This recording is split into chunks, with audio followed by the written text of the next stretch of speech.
transition to digital has really been a disaster for the news model that has sustained reputable media around the world for decades. And in particular, we're seeing over the last decade an incredible retrenchment in freedom of the press and in democracy. We're seeing spaces closing every year. Freedom House puts out a report on freedom in the world and freedom of the press. Their recent report indicates that we're seeing increasing entrenchment of freedom of the press. In particular, this year we saw enormous backsliding in Eurasia, MENA, and Europe for the first time.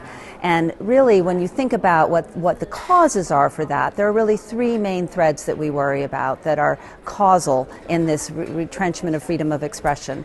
And they are these. The first one is trust. So there's been an enormous drop of trust in media around the world. The Edmund Trust Monitor shows that media is the least trusted institution in the world. The second is the enormous rise of disinformation. I think we're all aware that our very open and large information spaces are chaotic and full of misinformation and disinformation. And the third thread really is the dissolution or the disintegration of the business model that has sustained news.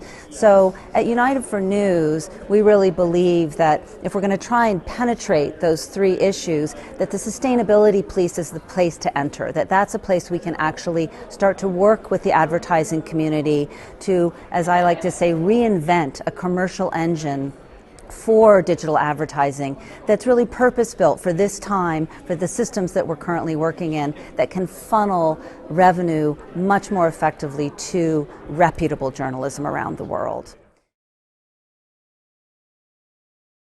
So United for News is a joint venture between Internews, which is where the project sits, which we're an international NGO that works on media capacity and freedom of expression around the world, and the World Economic Forum. And in order to put together what we think is a really effective intervention, something that can be impactful and have a systemic impact, we have pulled together a coalition of really the best minds in the business that sit from the different points that need to be brought together. So we have brands, we have advertising agencies, we have ad tech players, we have local and global media, NGOs and policymakers. And we've been working together for the last year to design what we think is an effective solution to help drive more revenue just to the good media. And it's really a simple idea at the high level. We're working on building a trusted marketplace that basically aggregates the inventory in any given market from the reputable media and enables brands to just really easily spend against that. It's a safe place, and not only is it a safe place, but it's a place that if you put more and more spending through that channel, then you're going to starve the financially motivated bad actors, the disinformation. You're also going to start starving some of those, not necessarily illegal, but just kind of clickbait and aggregators and people that just really aren't playing by the rules that support good quality journalism in the space.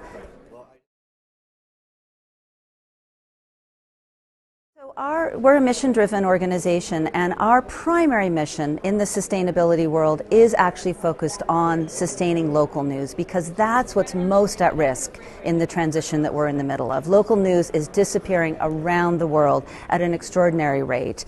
In the U.S. market, which is one of the healthiest and most dynamic media markets in the world, 1 in 3 people live in a news desert, which is defined as a place that has no access to local news.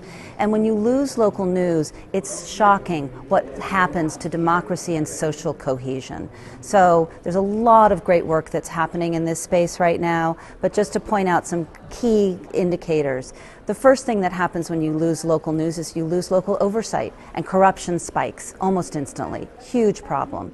The second really challenging thing is that civic engagement drops. So there's studies that show that voting rates drop, people join local organizations in lower numbers, and people run for office less frequently. So you're really starting to fray the foundations of democracy.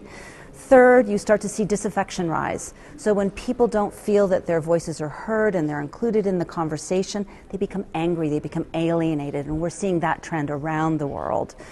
Fourth, polarization. So when you lose local news, which tends to be very unbiased and very broad and meet the needs of the whole community, and you turn only to those big global and national players, which are fantastic in many cases, but often have voices on their opinion pages that skew politically one way or another.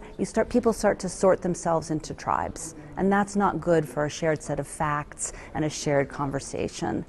And finally, trust.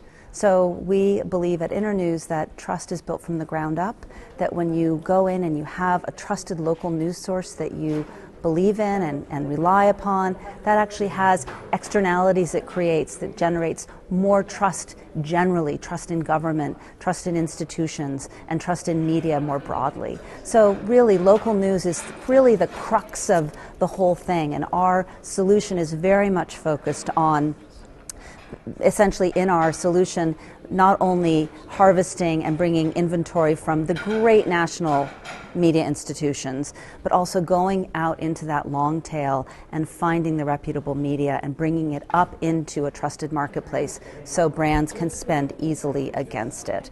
And that's really our ultimate goal.